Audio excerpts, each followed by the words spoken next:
귀로 즐기고 마음으로 느끼고 라디오로 함께 떠나는 성지순례 가는 날. 네, 성지순례. 마음은 있지만 쉽게 나서기 힘드셨나요? 또 궁금하긴 했지만 어떻게 준비해야 하는지, 어떤 곳들이 있는지 막막하기만 하셨을 텐데요. 그렇다면 매주 금요일 이 시간 함께해 주시기 바랍니다. 이 시간에는 가톨릭 해외 성지와 국내 성지를 번갈아 가면서 소개해드리고 있고요. 오늘은 국내 성지로 떠나보겠습니다. 국내 성지 안내를 맡아주실 분 함께 하십니다. 어서 오세요. 네, 평화를 빕니다. 평신도의 눈높이에서 친근하고 소박하게 여러분과 국내 성지 이야기를 함께 나눌 비아동 본당 조명순 글라라입니다. 네, 반갑습니다. 반갑습니다. 자매님은 이 코로나19 여파 이전에는 매번 주말을 이용해서 거의 성지순례 다니셨잖아요. 네, 그랬죠. 근데 요즘 뭐 사회적 거리두기 하고 있고 거의 외출을 안 하다 보니까 많이 답답하실 것 같아요. 네, 그 사회적 거리두기 차원에서도 그렇지만요. 그 음, 성지도 이렇게 통제가 많이 되고 있기 때문에 순례를 직접 가지는 못하고 있습니다. 네. 저뿐만 아니라 그 코로나19로 인한 사회적 거리두기로 그 많은 분들이 저랑 비슷한 마음들이실 것 같아요. 그럼요. 코로나19가 극복되는 날까지 서로 기도하고 배려하면서 지금의 이 시기를 잘 이겨냈으면 좋겠습니다. 그리고 비록 성지순례는 떠나지 못하시더라도 오늘 이 시간을 통해서 라디오로 떠나는 순례 여정 함께 하셨으면 좋겠습니다. 네, 생방송으로 함께하고 있습니다. 많은 분들 성지순례 가는 날 함께 해주시고요. 이 힐라리오 님도 오셨네요. 향기로운 오후 주님과 함께 잘 청취하겠습니다 하셨고, 아까 빵톡으로 박용주 님도 미사를 드리지 못해 참 답답합니다 라고 남겨주셨는데요. 그러게요. 이렇게 답답할 때 방송으로나마 함께 성지순례 여정 오늘 떠나면서 좀 마음을 뻥 뚫어봤으면 좋겠습니다. 오늘은요, 교황청이 승인한 서울 순례길 1코스, 또 9개 성지로 이어지는 약 11km의 말씀의 길 쭉 걸어보겠습니다. 지난 시간엔 광희문 성지까지 이동을 했는데요. 오늘은 또 어떻게 가볼까요, 자매님? 네. 뚜벅이로 떠나는 성지순례 가는 날 교황청이 승인한 서울 순례길 1코스 말씀의 길을 걷고 있는데요. 지난 2월 28일 첫 시간에는 한국 천주교회의 산 역사를 할 수 있는 그 명동 성당에서 시작해서 김범우의 집터와 한국 천주교회 창립터까지 걸었고요. 3월 6일 1코스 두 번째 시간에는 그 자포도청터와 포도청 순례지 성당인 종로성당 그리고 순교자들이 처참히 벌어졌던 그 광희문 성지까지 순례를 다녀왔습니다. 그래서 오늘은 가톨릭대학교 성신교정과 석정보름우물 그리고 가해동 성당으로 이어지는 1코스 말씀의 길을 끝까지 걸어보도록 하겠습니다. 네, 지금 보이는 라디오 화면으로요. 1코스 말씀의 길 약도 지도를 보실 수도 있으니까요. 보이는 라디오 화면 보면서도 함께 해주시면 좋겠습니다. 지난 시간에 함께했던 광희문 성지에서 가톨릭대학교 성신교정으로 이제 출발을 해볼 텐데 두 성지 간의 거리가 3.3km예요. 조금 거리가 있어 보이긴 한데 네. 실제로는 어떨까요? 네, 그 광희문 성지에서 가톨릭 대학교 성신교정까지는 그동안에 좀 이렇게 밀집되어 있던 성지에서 조금 한참 가야 되는 거리입니다. 서울시 정로구 창경국로 야트마간 산등성 위에 그 성소의 못자리인 신학대학이 자리 잡고 있는데요. 바로 우리나라 최초의 방인 사제인 그 김대건 신부님의 유해 일부가 모셔져 있는 가톨릭대학교 성신교정입니다. 네, 가톨릭대학교 성신교정 이곳으로 들어가 볼까요? 네, 성신교정의 많은 건물 중에서 우리가 가보아야 할 곳은 김대건 신부님의 유해가 모셔져 있는 대성당인데요. 다른 건물들은 일반인들의 출입이 제한이 되어 있습니다. 네.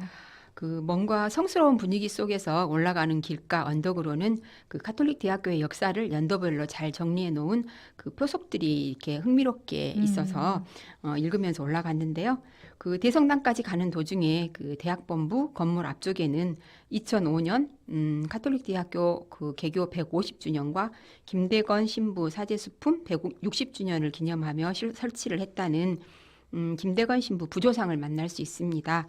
지금 화면에 보이는 중앙에 있는 그 부조상이고요. 네. 그리고 대성당 건물 앞쪽에도 성 김대건 안드레아 신부상이 있는데요. 그 원래 절두산 순교성지 정원에 세웠던 동상을 1972년에 이곳으로 이전했다고 합니다. 네, 또 이 대성당 안으로 들어가면 이 성화를 만나볼 수가 있는데 파견하시는 예수님이라는 성화네요. 네, 그렇습니다. 2015년 그 개교 160주년을 기념해서 그 성 김대건 신부와 최양업 신부의 정신을 본받고자 이 성화를 설치했다고 합니다.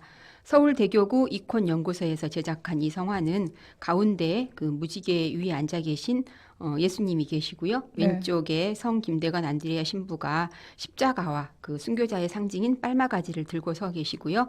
오른쪽에는 최양업 토마스 신부님이 성교를 상징하는 그 지팡이와 카톨릭 기도서의 전신인 천주 성교 공과를 들고 있는 모습을 담은 성화입니다. 네. 지금 화면 중앙에 파견하시는 예수님 성화를 볼 수 있는데요. 네. 보면서 그 예수님이 파견하실 때 실제로 저런 모습이셨을까 상상해 보면서 듣게 되네요. 네.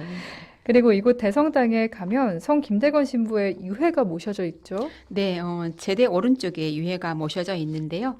가톨릭 대학교에 모셔져 있는 김대건 안드레아 신부님의 유해는 이 땅의 참된 목자가 되려는 신학도들에게 그의 삶을 본받게 하고 있다고 합니다. 네. 자매님, 저희 신학대학의 역사에 대해서 좀 살펴봐야 할 것 같아요. 그래야 더 풍성하게 성지순례 할 수 있을 것 같습니다. 네. 소개를 해주시죠. 네, 사제를 양성하는 신학대학의 역사는 아주 오래전으로 거슬러 올라가 볼 수 있겠는데요. 1830년대에 당시의 선교사들이 정화상을 비롯한 소년들에게 국내에서 신학교육을 시키는 한편으로 김대건, 최양업, 최방재 등을 마카오로 유학을 보내서 최방재는 유학 도중에 안타깝게도 병을 얻어서 생을 마감하였고요. 김대건과 최양업이 사제품을 받고 귀국해서 활동하다가 김대건 신부님은 피해 순교를 하셨고 최양업 신부님은 땀의 순교를 했던 것입니다. 그리고 1855년에는 그 베론에 성 요셉 신학당이 세워져서 신학교육을 시작했지만 1866년 병인박해로 폐쇄가 되었고요.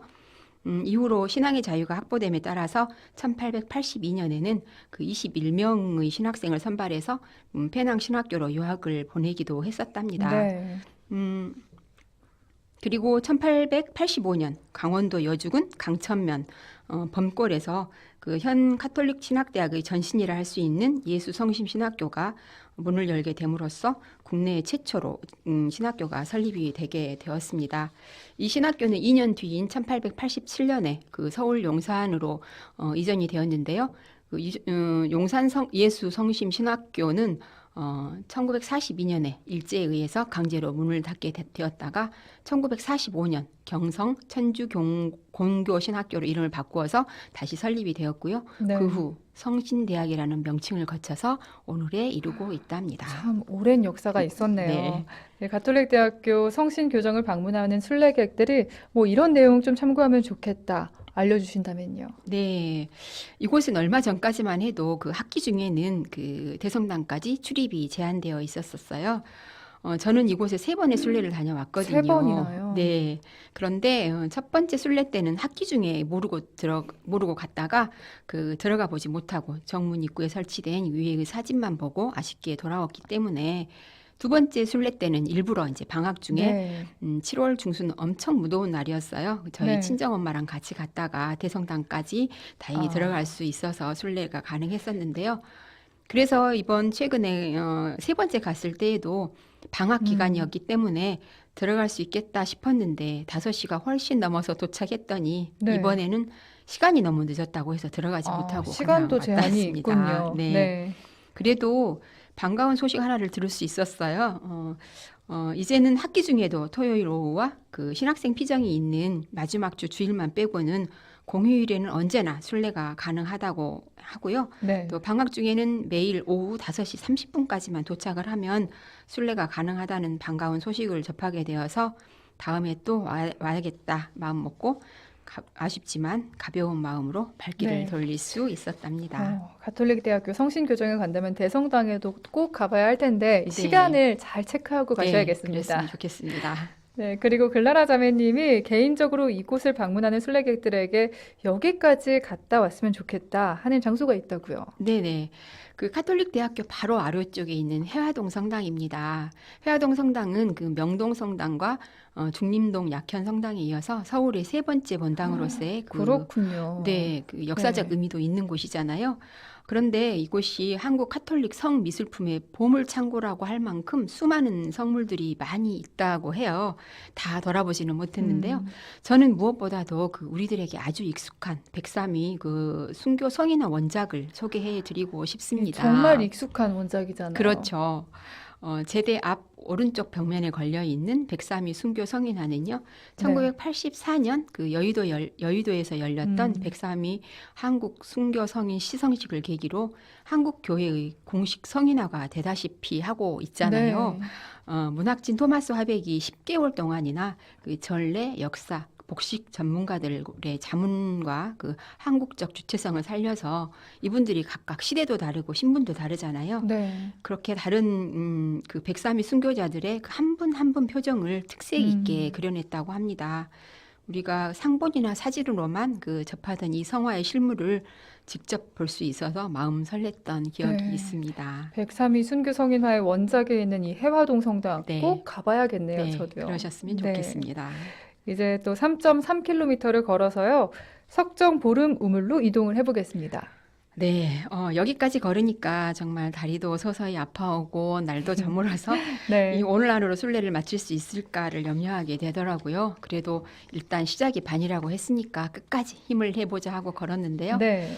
그런데 가는 길이 거리가 좀 멀기도 했지만 또 좀 험하기도 해서 만만치만은 그렇군요. 않았어요. 그 율곡 터널이 있는 그 인도를 걸어서 지나가야 하는 길이었는데 네. 갑자기 우리가 가야 하는 터널 인도에 공사장이 딱 나타나더라고요. 어구. 그래서 네. 또 잘 따라오던 발자국 그 이정표도 있잖아요. 네. 그것도 공사장에 숨어버렸는지 안 보이고 날도 어두워지는데 이제 더 갈 수 없나 하는 마음에 잠시 난감한 상황이 있었거든요. 네. 그런데 다행히 길 건너쪽 터널 안으로 보니까 인도가 있더라고요. 그래서 그 발견하게 돼서 긴 터널을 통과해서 걸어갈 수 있었습니다. 잠깐의 에피소드지만 우리의 인생길 같다는 생각도 들고요. 네, 순례길은 정말 인생길의 숙소방 같습니다. 그래서 순례를 또 하게 되는 것 같습니다. 네. 이 석정 보름 우물 지금 화면으로도 보실 수 있는데요. 이 서울 종로구 개동길에 있습니다. 이 길을 걸으면서 또 여러 생각이 드셨을 것 네. 같아요. 그렇게 날도 저물고 이제 다리도 아프고 그래서 힘들게 걸어가는 길이었는데요. 네. 여기서 또 그 멈출 수 없게 힘을 주는 것들이 있더라고요. 반가운 발자국도 갑자기 생겨서 그렇게 순례길을 잘 이끌어 주었고요. 또 말로만 듣던 아름다운 북촌 그 개동길에서 만나는 아기자기하게 늘어선 가게들과 그 거리의 풍경은 어린 시절을 떠오르게 하는 아릿한 그리움과 함께 어떤 잔잔한 설레임 같은 감정을 자아내게 했는데요.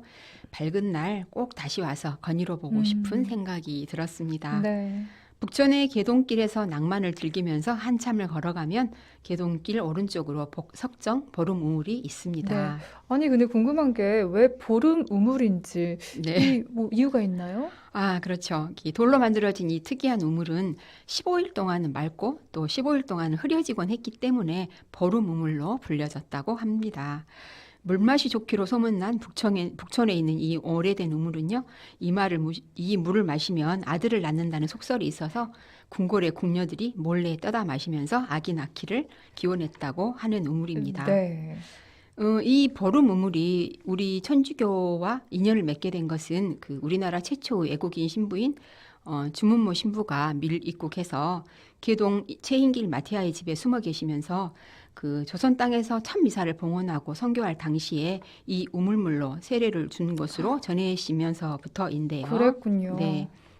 1845년 한국인 최초의 사제 성 김대건 안드레아 신부도 이 지역에서의 짧은 그 사목 기간 동안에 이 물을 성수로 사용한 것으로 알려지고 있답니다. 네.